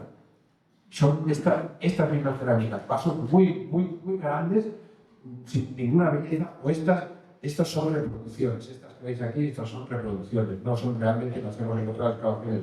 Son cosas que ahora empiezan a venderse para que los amantes de la arqueología, en lugar de ir a los yacimientos a esquivarlos, puedan comprar reproducciones prácticamente iguales a las encontradas en los yacimientos y así evitar el despojo. Fijaos en una cosa, cuando se pasa ese tiempo en el que viven, por lo menos frecuentan esos cerros, vuelven a tener cerámicas bonitas otra vez, como estas que veis aquí, que son ya de la edad del bronce, del final de la edad del bronce, profusamente decoradas. Podemos decir que ha vuelto la alegría a esa gente. Bueno, seguramente querréis saber dónde hay algún yacimiento de este tipo, de este momento del evento climático 4.0.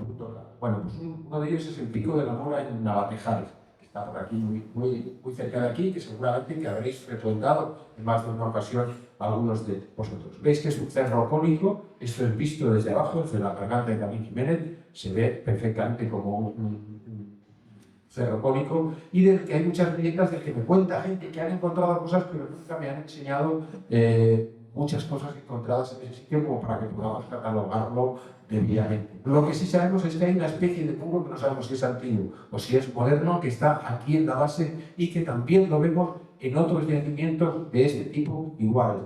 Hacen una especie de recintos para albergar ganado porque se juntan ahí para reunirse los pastores, es algo que no lo sabemos. Necesitaríamos hacer excavaciones mucho más profundas en estos sitios como para saber realmente su significado. Ahora yo lo único que os puedo decir es que estos lugares existen y que están en estudio. Y en el Pico de la Mora, también hay las mismas cazuetas. Seguramente que algunos lo habréis frecuentado esa zona y lo habréis visto. No son estas, estos se llaman marmitas de gigante y son de tipo natural, aunque no sería extraño pensar que algo que ellos encontraron de forma natural lo han ampliado para hacerlo más grande. En este caso no me extrañaría por la disposición de esta piedra, pero en principio el que encontremos esto en un paisaje granítico es algo natural, pero ellos podrían haberlo ampliado. Otro sitio de estos, vamos a ir un poco más rápido, es el Picozo, que está en el Collado del Mirón, otra vez un cerro de forma triangular.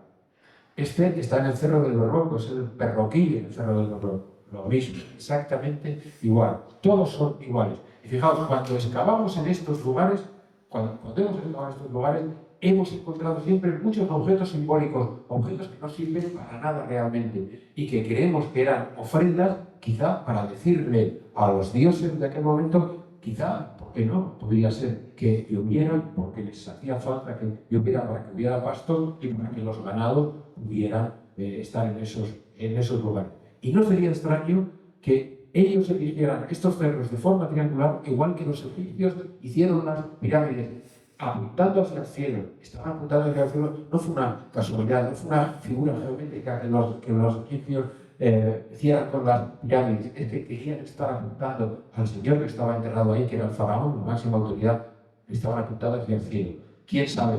Esto evidentemente que no lo puedo demostrar, pero quién sabe, y es una hipótesis más, si esos cerros triangulares eran elegidos precisamente apuntados hacia el cielo para decirle a la divinidad que era la que mandaba de arriba el agua, pues que lloviera porque les hacía falta. Bueno, hacemos un punto y aparte. Vamos a hablar de un sitio importante que todos conocéis, que se llama el Mirón. El Mirón, el Cerro del Mirón, donde está el pueblo del Mirón y donde está el castillo del Mirón, que es una auténtica atalaya en el valle del Corneja, a casi 1.300 metros de altitud y a una diferencia de más de 300 metros sobre las tierras del valle. Eso significa que quien vive, quien frecuenta, quien pasa por este valle, está viendo a ese lugar con una cierta majestad y con una cierta autoridad. Bueno, pues ese lugar ha estado utilizándose durante 5.000 años. Ha estado utilizándose por diversas culturas durante 5.000 años. No sabemos con qué tipo de actividades. De algunas sí que sabemos, pero no sabemos de todas. Al menos 6 culturas en 6 momentos distintos la han utilizado. Esta es una pieza de maricita, es una fotografía un poco mala, porque esta piedra es de color verdosa, es de esas que os hablaba antes, que vienen de la provincia de Zamora.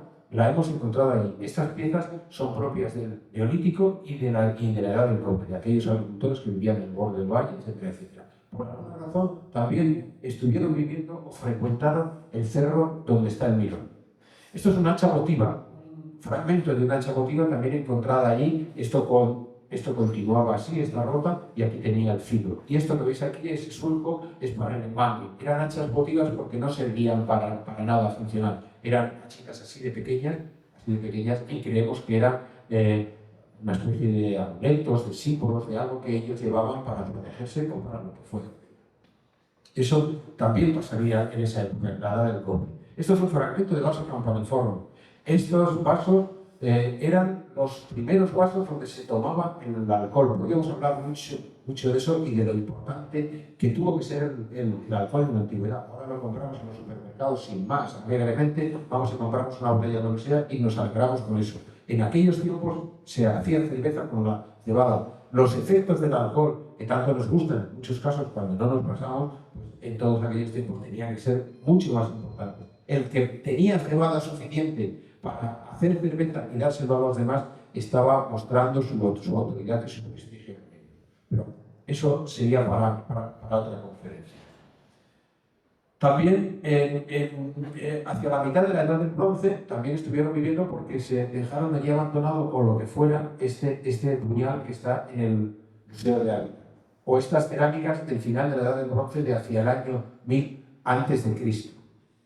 O también esta cuenta de collar que si no es de época romana, que podría serlo, también podría ser de la Edad del Hierro. Siendo una atalaya como la que era, no sería extraño que en algunos de los conflictos que ya se daban en la Edad del Hierro, donde sí que había guerras ya organizadas, perfectamente basicadas, ahí estaban los famosos bretones, ahí irrumpieron los romanos, pues es lógico que una atalaya como el Cerro del Mirón, pues hubiera gente ahí viviendo, ¿no? Viviendo o protegiéndose. Los romanos también estuvieron ahí, ahora vamos a hablar un poquito de ello. Al final de la época romana también estuvieron ahí porque tenemos estas monedas de finales del siglo III, principios del siglo IV. Y en época medieval, pues ya sabemos que estuvo el castillo.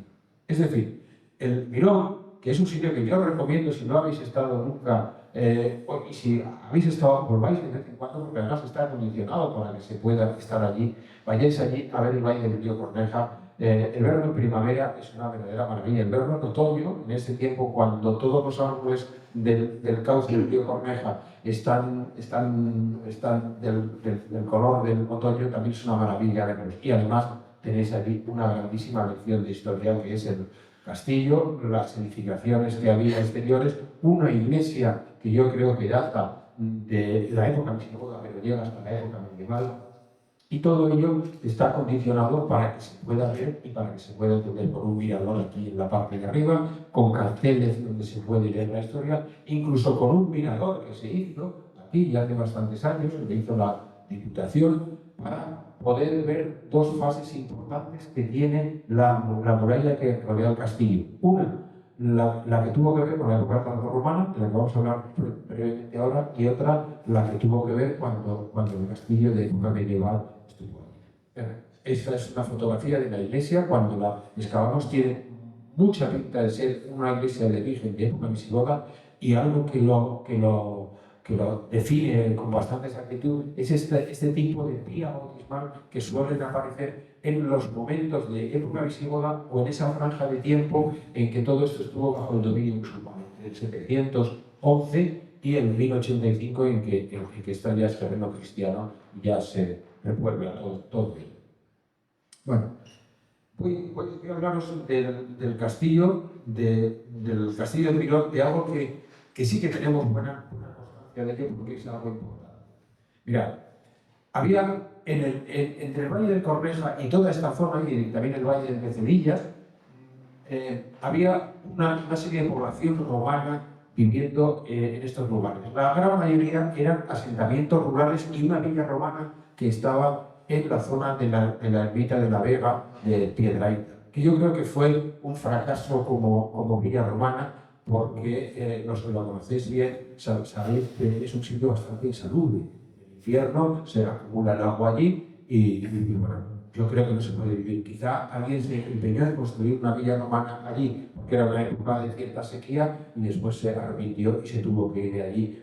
Ya digo, es un sitio bastante insalubre. Bueno, el caso es que todas esas poblaciones que estaban viviendo ahí durante lo que se ha llamado el Imperio Romano, llegó un momento en que entraron en crisis. Eso pasó en el siglo III de nuestra época. Cuando un imperio como el romano, tan sumamente vasto, tan sumamente grande, entra en crisis completamente, ¿qué es lo que pasa? Pues que todos los que están en los alrededores intentan apoderarse de él. Y eso fue lo que pasó con estos que hemos estudiado. Os acordaréis que lo hemos estudiado en la escuela, que eran los bárbaros del norte, ¿no? Vivían en las periferias del Imperio Romano y se dieron cuenta de que con la debilidad del Imperio Romano podían adueñarse de todo ello. ¿Y qué hicieron? Pues de vez en cuando, aprovechando esa debilidad, atacaban a los sitios más ricos para robar. Y aquí se produjo en esta zona un fenómeno muy interesante. Y es que hicieron una serie de atalayas en puntos estratégicos y una de ellas fue el Mirón. Una estuvo en el Mirón, en Cerro del Mirón, desde donde se ve una grandísima cantidad de territorio, otra en Santibáñez de Berza, pegado al río Tormes, y otra en Gilbuena, en la teta de Gilbuena, que la volvemos a citar ahora mismo. Estos eran los yacimientos romanos que había en esa zona. En esa zona estarían los sultanísimos y, lógicamente, tenían que estar completamente vigilantes de si alguien llegaba a todos esos lugares, y quizá pudieran llegar por el cauce del río Tormes, que era una ruta de comunicación. De tal manera que desde cada uno de esos yacimientos ves todos los demás.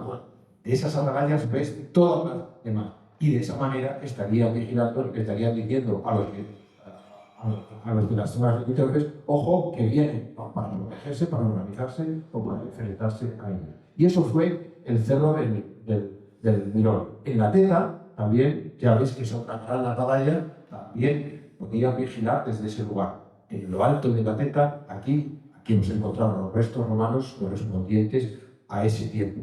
Y en el Risco de Santibáñez, los tres sitios que decía, el Mirón, la Teta y el Risco de Santibáñez, que el río Tormes, hay otra cosa de ese mismo tiempo, también probablemente para vigilar el camino del Tormes. Hacemos otro punto y algo. El título de esta conferencia era La vida y la muerte. Vamos a hablar de lo poco, porque no sabemos mucho de la muerte de toda esta gente. Porque cuando llega la muerte lo ha terminado todo. Bueno, desde luego Sapiens, y eso pasó hace unos 40.000 años, cuando empieza el espíritu superior, la muerte ha sido más que el fin de la vida, más que el terminarse todo, ha sido mucho más, y lo vais a ir entendiendo.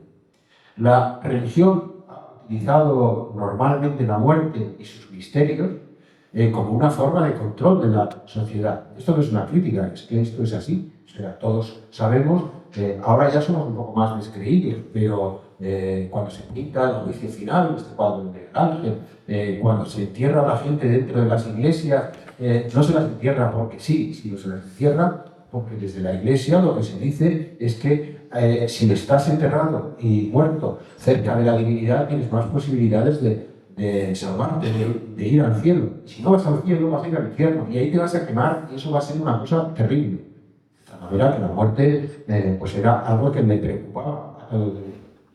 Y claro, la iglesia que gobernaba la religión, pues con seres humanos, porque la iglesia también está compuesta de seres humanos, pues se aprovechó de ello de muchas formas. Una como control y otra como rentabilidad económica. En el barroco los predicadores desde los púlpitos, bueno, lo ponían todo tremendo.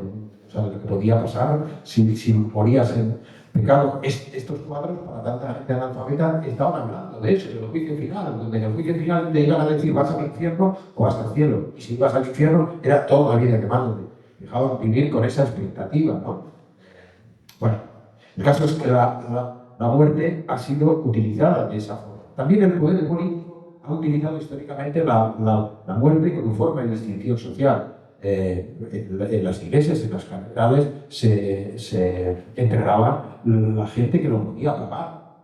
Allí no se podía enterrar en una catedral no se podía enterrar en el suelo cualquier persona. Ahí era solo gente de prestigio.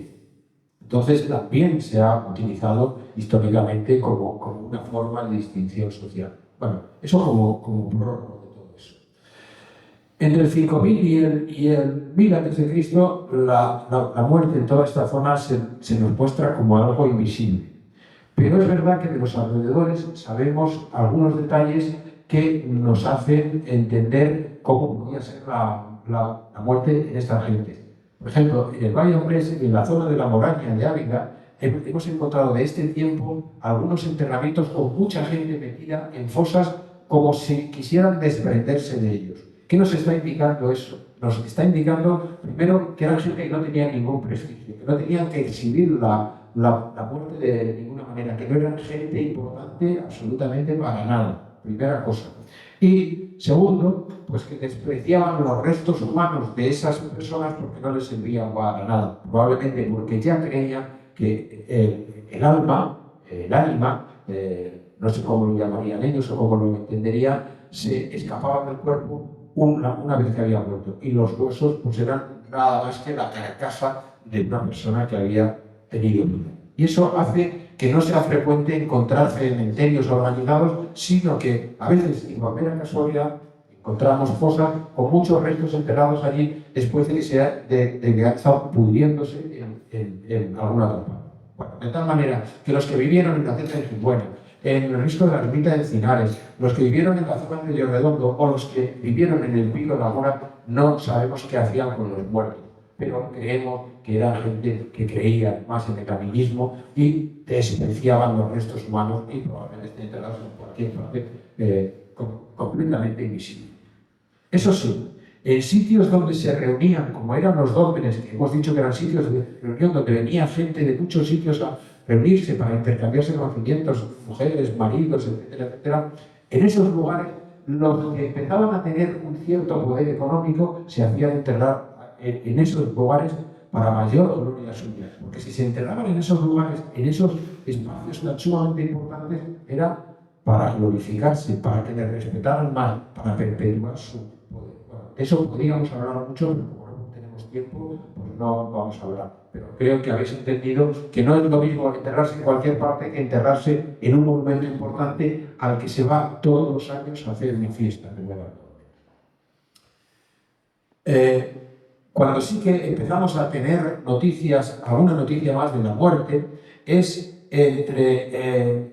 cuando la muerte se convierte en una especie de acta notarial. Y fijaos que esto es algo importantísimo. La época visigoda vino después de la época romana. La época romana, desde el siglo III, entró en una tremenda decadencia y los visigodos, pues al final, se apoderaron de toda esta zona. No tenían el nivel cultural que tenían los romanos y fue un tiempo mucho más decadente, aunque heredaban muchas cosas, pero fue un tiempo mucho más decadente. De tal manera que aquello que iba para ser una cultura impresionante, que era la cultura romana y que ya lo fue, se quedó un poco truncada y hubo un tiempo pues, de una cierta decadencia. Esa decadencia fue a todos los niveles y entre otros fue a nivel de la organización social. En época romana había unos jueces que dictaban sentencia, había unos notarios, era una sociedad perfectamente organizada. En época visigoda, en el medio rural, no estaba la sociedad organizada. ¿Qué es lo que pasaba? Que si yo tenía unas tierras y no estaban legalizadas ante un notario, como hubiera sido en época romana, no fuera algo completamente legal y escrito, pues alguien podía quitarme. y seguramente llegaron a un pacto entre los propietarios para que el hecho de enterrar a tus antepasados en tus fincas hiciera que eso era una especie de acta notarial. Yo entierro a mis antepasados en mi finca, tú entierras a tu antepasado en la tuya, yo respeto a tu antepasado y tú respetas a la mía. De alguna manera es una especie de acta notarial eso. En una sociedad que está desorganizada, cuando está organizada ya no. Lo mío es mío y lo puedo defender delante del mundo. Entonces, las tumbas excavadas en la roca, de las que tenemos constancia en el valle del río Corneja, y que estoy seguro que sabemos menos de todas las que hay, pues estoy completamente convencido de que era algo que tenía que ver con eso. Las tumbas excavadas en la roca no eran más que el cuerpo de una persona a la que enterraban en esta zona hasta que los cristianos la recobraron otra vez, que fue a finales del siglo XI, hacia el 1085, que la recobran y que la organizan de nuevo y ya es un sistema perfectamente organizado. Bueno, pues en todo ese tiempo, en la época visigoda y en esa especie de tiempo oscuro que hay, donde la sociedad está aún menos organizada que en el siglo, se hacen estas tumbas que están en la Villa de los Moros de Pajarejo. Se fa que me llaman la Villa de los Moros, que es una de las pistas que los arqueólogos tenemos para saber dónde hubo población antigua. Siempre que alguien nos habla, ahí estuvieron los moros, los arqueólogos sabemos que no van a encontrar, y es el reino de Castilla, de León, todo esto de lo que vamos a hablar ahora. Se construyen muchas iglesias y en esas iglesias hay cementerios. Y esos cementerios, aunque se lo podían pagar, ponían encima de sus tumbas, la gran mayoría pondrían una cruz hecha con madera, pero el que se lo podía pagar ponía cruces de otra manera. De esa manera honraba a sus muertos y también le estaba diciendo a los demás que esa tumba tan bonita pues era de una persona que tenía mucho más poder económico. En la iglesia de la Asunción de Piedrahita, en el atrio, hay al menos 4 piedras de estas de una necrópolis que habla de la primitiva iglesia que hubo en ese lugar hasta que se ha ido modificando con el tiempo y está la que está en este momento. Está en estos puntos que veis aquí, que los vamos a ir viendo. ¿Veis? Esta es una de las estelas que ponían en la cabecera de la tumba y que os voy a mostrar después una para que veáis cómo eran. Era una especie de círculo con un vástago que se clavaba en el suelo y de esa manera estaba marcando la tumba. Esta es otra de ellas, que es esta, y estas son probablemente piedras de estas, pero que el dibujo está hacia adentro, por eso por lo que solamente podemos ver la forma redonda. Esta es otra de ellas. Esta es el Piedrahita. Pero las hay en más sitios, por aquí en la zona de Ávila, en la ermita de los Leones de la Baroquilla, en varios pueblos de la zona de la Valle, y eran este tipo de piedras, hechas con mejor manufactura. Esto enterrado, veis que está más tosco, y esto llevaba una cruz o un símbolo familiar, algo así.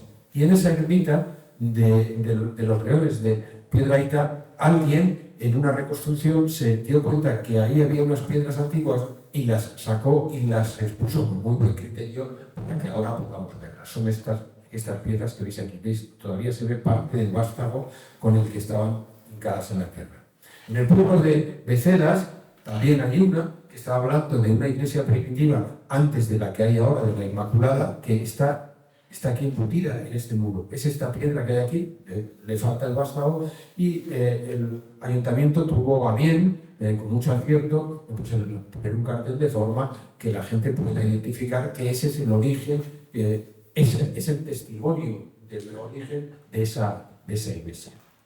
Y bueno, esto es una reconstrucción de un enterramiento, de cómo podía ser un enterramiento en ese tiempo, en las afueras de la iglesia, con las piedras clavadas, con las piedras estas clavadas en el suelo, constituyendo la tumba, y pues un enterramiento metiendo a una persona embalsamada. Bueno, me parece que estoy extendiendo mucho y voy a tener que ir un poco más rápido porque ya llevamos aquí 2 horas y yo sé que después de 2 horas, pues el trasero, bueno, ya me estaba quitando. Bueno, vamos a hablar un poco de la ritualidad porque hay elementos rituales de los que conviene hablar. La ritualidad es una parte de la vida. Nuestra vida está completamente llena de rituales, desde una boda hasta la jura hace unos días de nuestra futura reina, hasta la jura de bandera, hasta el día que nos graduamos, hasta un bautizo, hasta una boda, en fin, no sé cómo se llama esto cuando se hace un nuevo cura. Nuestra vida está completamente llena de rituales y muchos de esos rituales han dejado huellas en el paisaje. Una de las huellas que hicieron, y vamos a ver un testimonio de esta zona, era cuando se graba en las piedras, que son cosas que no las sabemos interpretar muy bien los arqueólogos. Algunas son fáciles y otras son tremendamente difíciles que no lo vamos a poder saber. Bueno, hace unos meses contactó Javier Monge conmigo, que está presente en la conferencia, porque había encontrado unos grabados en el pueblo de La Carrera. Fuimos a verlos y verdaderamente pues, eran cosas muy interesantes. En estas rocas que hay aquí, Javier vio que había unos grabados que no tienen pinta de ser recientes. Porque las inscripciones recientes son poniendo nuestro nombre, poniendo un año, poniendo algún símbolo cristiano, y esto no tiene esa pinta. Es cierto que no lo sabemos interpretar. Esto parece que fuera una esquematización de una figura humana, y lo sabemos porque muchas veces en las cerámicas que encontramos en los yacimientos hay cosas bastante parecidas a estas, y nos hace pensar que quizá tuvo que ver con algo de lo que hace 2.000, 3.000, 4.000 años, quién sabe. Y quizá alguien grabó esto y alguien después, un tiempo después, grabó una cruz porque pensó que esto era un símbolo pagano y puso una cruz, cosa bastante frecuente que vemos en los grabados antiguos. Alguien va después y pone una cruz porque piensa que eso es una especie de blasfemia de otra religión que no lo tolera, y pone una cruz y de esa manera cree que lo santifica. Este es otro de los grabados de esas piedras que vio Javier Monge, que nos enseñó, que muestra una especie de escalera, y esto que parece un símbolo cristiano y que podría haber sido, y que podría ser un símbolo cristiano, porque hay algunas cruces que son así, pero también hay algunos símbolos prehistóricos que están hablando de una persona con una especie de falda. Esto sería un símbolo femenino, sería una vulva femenina, podría ser, al menos en la prehistoria así lo son, y tienen los brazos extendidos, quizá en una actitud de danza, pero también podría ser un símbolo cristiano. Yo no me decido a saberlo. Lo que sí sé es que este símbolo, que es como una especie de escalera, es un símbolo que se repite en las cerámicas prehistóricas de la Edad del Cobre. Fijaos, en esta cerámica, que es de una zona de la Moraña de Ávila, o esta también de otra zona de la Moraña de Ávila, con esas mismas escaleras. Eso seguramente que era un símbolo que todos entendían lo que significaba en una época que no sabían escribir y no lo podían dejar de otra manera. Todo el mundo sabía interpretar estos símbolos, y quizá estos símbolos fueron trasladados a este lugar que descubrió Javier, y que desde este momento está fichado en la Junta, y por el hecho de ser un grabado, como dice la Ley de Patrimonio, es un bien de interés cultural, que es la máxima protección que se puede hacer a un elemento de este tipo. Bueno, como vivimos en un territorio donde hay muchas piedras, a nadie le asombrará ver una peña caballera, lo que nosotros llamamos una peña caballera. Por poco que sepamos nosotros de geología, sabemos que esto es algo natural, que se ha formado por causa de la erosión a lo largo del tiempo. Pero en época prehistórica esto no era así.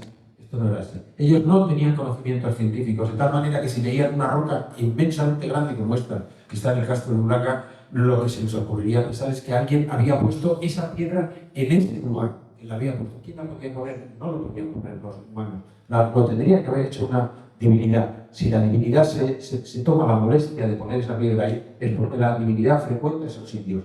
Y si los frecuenta, es bueno que yo vaya a esos lugares, que constituya un santuario en esos sitios, para poderme comunicar con la divinidad. Por eso surgen muchos santuarios en el entorno de las peñas cabaleras. Y fijaos, bueno, el paisaje, ya veis, esta es una piedra cariñosa, con una forma impresionante que se ve en el paisaje. Esta es otra roca enormemente grande en las cercanías del Castro de Urraca, que es mucho más grande de lo que puede mostrar esa fotografía. En fin, hay muchísimas. En algunas de estas rocas, en la prehistoria, hicieron unas entalladuras para poder subir arriba.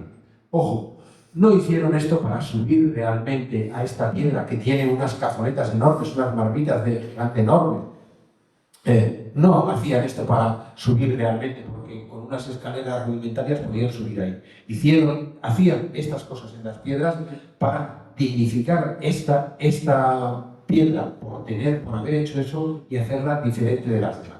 Esta está en los alrededores de Ávila. Ahora vais a ver una que suena mucho más de aquí, de orilla de la sierra. Por aquí te pones a subir y cuadra perfectamente con las manos y los pies para ir subiendo, para subir hasta aquí arriba. Y si hacías algún tipo de ritual con sangre o sin sangre, en estos tiempos se hacían muchos rituales con sangre, tanto humanos, de sacrificios humanos, como de los animales, y el agua o la sangre caía por todos esos sitios, como se ve en esta misma piedra, es en la otra vuelta. O sea, por aquí habían subido, aquí hacían lo que fuera y por aquí caerían. Esto es lo que los arqueólogos llamamos una peña sacra o un altar rupestre. En este valle, en el valle de Corneja y en los alrededores, tenemos bastantes testimonios, y es una cosa curiosa como en el pueblo de Bonilla hay muchos de estos santuarios. Este es el canto del mortero, que está en una especie de cerro con esta piedra que sobresale ahí y que está destacando y que nos llama la atención al verla desde lejos. Es una referencia en el paisaje. Bueno, pues esa piedra tiene los mismos escalones. El subir a esa piedra podía hacerse por otros medios, pero si haces esto, estás significando esa piedra. Y si subes ahí arriba, te das cuenta de que hay esto. Primero, hay un gran agujero, hay una marmita gigante que pudo ser en principio de tipo natural, pero está tan sumamente redondeada y es tan sumamente profunda que se ve que ahí se ha hecho algo. Y de ella parten una serie de canales que algunos podrían ser de tipo natural, pero otros estaban perfectamente excavados, o por lo menos están ampliados, que harían que cuando algo rebosa aquí caiga por toda esa piedra y escurra por toda la piedra. Cosa que sabemos por todos los pueblos que han utilizado los rituales de este tipo, es importante el ver correr la sangre. Eso es importante. Bueno, esa es una fotografía hecha desde arriba. A mí me gustaría dar muchas más explicaciones, pero llevamos aquí ya mucho tiempo. Esta es una reconstrucción de qué es lo que pasaría en estos sitios. En estos sitios se congregaría la gente para hacer un determinado ritual. El que fuera es algo que no lo sabemos. Que no lo sabemos y nos va a costar saberlo. Quizás si algún día excavamos en los alrededores podamos encontrar pistas que nos indiquen qué era lo que hacían ahí. El caso es que no vivieron en este lugar. Sabemos que no vivieron porque no se ven restos de haber vivido, pero sí frecuentaban estos lugares para hacer algún tipo de ritual. En ese mismo sitio, como a 30 metros de donde está ese lugar, también hay otra piedra donde han excavado una plataforma, y esto se ve perfectamente excavado y recortado, y donde hay otra marmita de gigante que puede tener un origen tipo natural, algo que le han hecho una especie de pico vertedero por el que los líquidos que estuvieran aquí desembocarían por este lugar. Y esta repisa nos está indicando clarísimamente que aquí el oficiador de la ceremonia sería donde se colocaba para hacer esa ceremonia.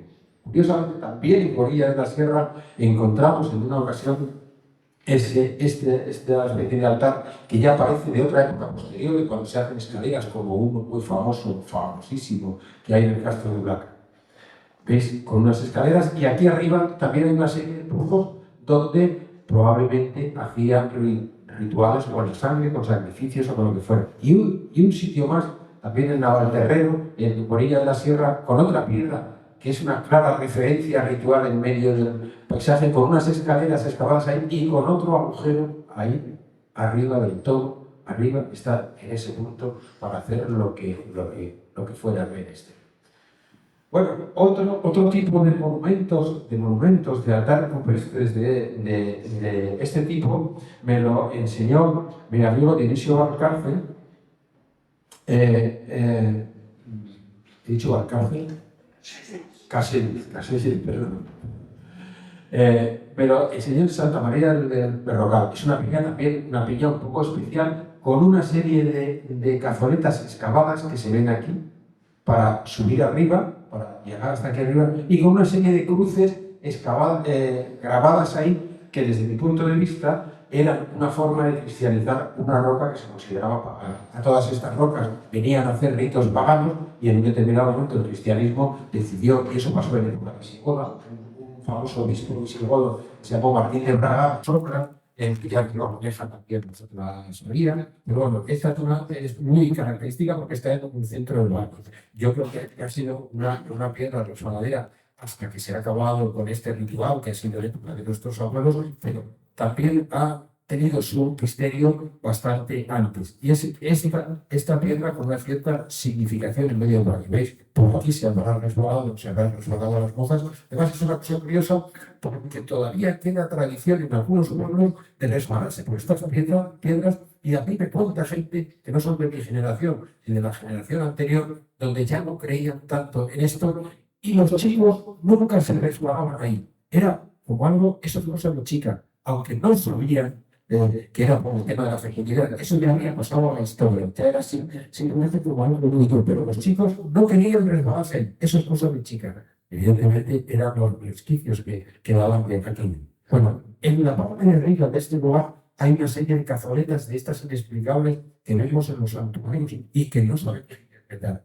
¿Qué nos está diciendo eso? En época en que las mozas se resbalaban aquí, en época histórica, pues seguramente que esto no tenía ninguna función, pero lo tuvo de época prehistórica. Eso significa que aquí hay dos tradiciones en esta piedra que están enlazadas. Bueno, ya estoy terminando. Otro testimonio interesante de estas cosas que podemos llamar de la ritualidad son lo que se llaman los campanarios, que no sabemos si tienen que ver realmente con ritos o tienen que ver con entretenimiento. Y en lo que se basa es que en determinadas grietas que hay en la roca, por una cuestión puramente física del sitio, si se golpea con una piedra, suena un sonido parecido al de una campana. Este es un lugar que visité con algunos amigos que estáis aquí presentes en la conferencia y que pasamos un día estupendo. Y en esta grieta, que no es más que una grieta de esta gran roca, excavadas en la pared interna, hay una serie de cazoletas de estas que si las golpeas con estas piedras, que suelen estar todavía ahí, y todavía hay gente antigua pues que golpean y oye el sonido, parece semejarse al sonido de una campana.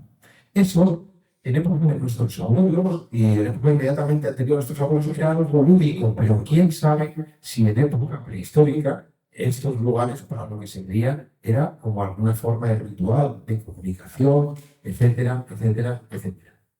Y bueno, ahora ya sí que termino. Todo esto que os he contado forma parte de mi entusiasmo, que es el mismo que yo imagino de todos ustedes que han venido a escuchar esto por el pasado.